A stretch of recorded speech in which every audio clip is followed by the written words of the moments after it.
નમસ્કાર મિત્રો, સ્વાગત છે તમારું આપ સૌનું સિયારી ચેનલ ગુજરાતી સાહિત્ય વિદ નિકુંજ યુટ્યુબ ચેનલમાં. હું નિકુંજ પરમાર આપ સૌનું તહેદિલથી આજના વિડીયોમાં સ્વાગત કરું છું. મિત્રો, આજના વિડીયોમાં આપણે વાત કરવાના છીએ ગુજરાત રાજ્યના પેન્શન ધારકો માટે, નિવૃત્તિ કર્મચારી માટે, રેલવે કર્મચારીઓ માટે 100 વર્ષનો સૌથી મહત્વપૂર્ણ નિર્ણય લેવામાં આવ્યો છે. મિત્રો, જો તમે ગુજરાત રાજ્યના પેન્શન ધારક છો અથવા તમારા ફેમિલી મેમ્બરમાં કોઈ પણ પેન્શન ધારક છો, તમારા માટે આજનો આ વિડીયો ઉપયોગી બનશે.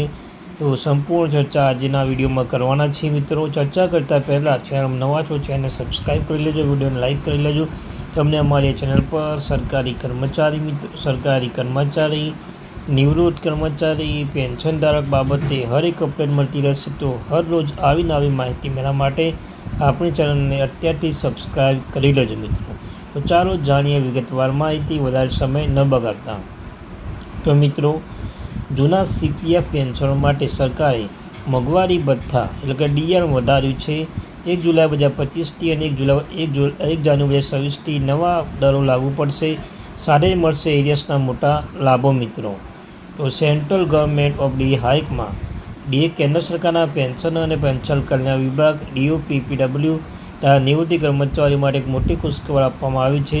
સરકારે પગાર પંચ હેઠળ આવતા જૂના CPF કોન્ટ્રીબ્યુટ પ્રોવિડન્ટ ફંડ લાભાર્થીઓ અને તેમના પાત્ર પરિવાર માટે મોંઘવારી ભથ્થું DR નોંધપાત્ર વધારો જાહેરાત કરી છે.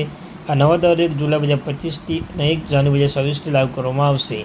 ખાસ વાત એ છે કે આ વધારાનો લાભ પાછલી અસરથી અપાશે, જેથી માત્ર પેન્શનને પાછલા મહિનામાં એરિયસ બાકી નીકળેલ રકમ પર ચૂકવવામાં આવશે. મિત્રો, ત્યારબાદ આ વધારાના લાભ બધાને મળતા નથી, પરંતુ જૂના CPF સ્કીમના ખાસ કરીને લાભાર્થીઓને મળે છે. આ સરકારે મુખ્યત્વે અલગ અલગ કેટેગરી નક્કી કરી છે. મિત્રો, પહેલી કેટેગરી છે, તમે જોઈ શકો છો. મિત્રો, પહેલી કેટેગરી છે કે આમાં એવા હયાત કર્મચારીઓ આવે છે જેઓ 18 નવેમ્બર 1960થી 31 ડિસેમ્બર 1985ની વચ્ચે નિવૃત્ત થયા છે.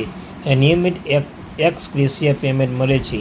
આ લોકો DRના દરોમાં મુજબ રહેશે. મિત્રો, તો કઈ રહેશે? તો 1 જુલાઈ 2025થી 474% છે. મિત્રો, ત્યાર 1 જાન્યુઆરી 2026થી 483% છે. ત્યારબાદ બીજી કેટેગરી છે. આ કેટેગરી મૃત્યુ પામેલા CPF લાભાર્થીઓની વિધવા અને તેમના પર નિર્ભર બાળકોનો સમાવેશ થાય છે. આ ઉપરાંત 18 નવેમ્બર 1960 પહેલાં નિવૃત્ત થયેલા કર્મચારીઓને પણ આમાં આવરી લેવામાં આવશે. તેમના નવા દર આ મુજબ નક્કી કરાયેલા છે. તો 1 જુલાઈ 2025થી 466% રહેશે. મિત્રો, કેટલા? 1 જુલાઈ 2025થી 466%. ત્યારબાદ 1 જાન્યુઆરી 2026થી 475% રહેશે. મિત્રો, નવા દર આ નક્કી કરવામાં આવેલા છે. ત્યારે એરિયસ અને ગણતરી પર ખાસ નિયમો પણ ચેક કરી લઈએ આપણે. આ નવા દરો અગાઉના તારીખથી લાગુ થવાના હોવાથી લાભાર્થીઓને પાછલા મહિનામાં પૂરતા બાકી રકમ પણ એકસાથે મળી જશે. આ સરકારના નિયમ મુજબ પેન્શનની ગણતરી કરતી વખતે જો કોઈ રકમ પૈસામાં આવતી હશે, તો ઉદાહરણ તરીકે 200.15 રૂપિયા છે, તો તેને રાઉન્ડ ફિગર કરીને ઓફ કરીને સીધા આગલા રૂપિયામાં એટલે કે 201 રૂપિયા ગણી દેવામાં આવશે. લાભાર્થીમાં સુધી આ પેન્શન અને વધારાની રકમ સાચી રીતે પહોંચશે તેની સંપૂર્ણ જવાબદારી પેન્શન વેચાણની એજન્સી અને જાહેર ક્ષેત્રની બેંકોની રહેશે. મિત્રો, તમે જોઈ શકો છો. મિત્રો, એક એક્ઝામ્પલ સાથે તમે સમજાવવામાં આવે છે. ઉદાહરણ તરીકે 200.15 રૂપિયા હોય તો એને 201 રૂપિયા તરીકે ગણવામાં આવશે. ત્યારે અંતમાં વાત કરી લઈએ કે સામાન્ય રીતે કેન્દ્રીય કર્મચારી માટે નિયમ શું છે. અહીં એક સ્પષ્ટ કરવું જરૂરી છે કે 400% ઉપરનો આ મોટો બીજો વધારો માત્ર જૂના CPF સ્કીમવાળા વરિષ્ઠ નાગરિકો માટે જ છે.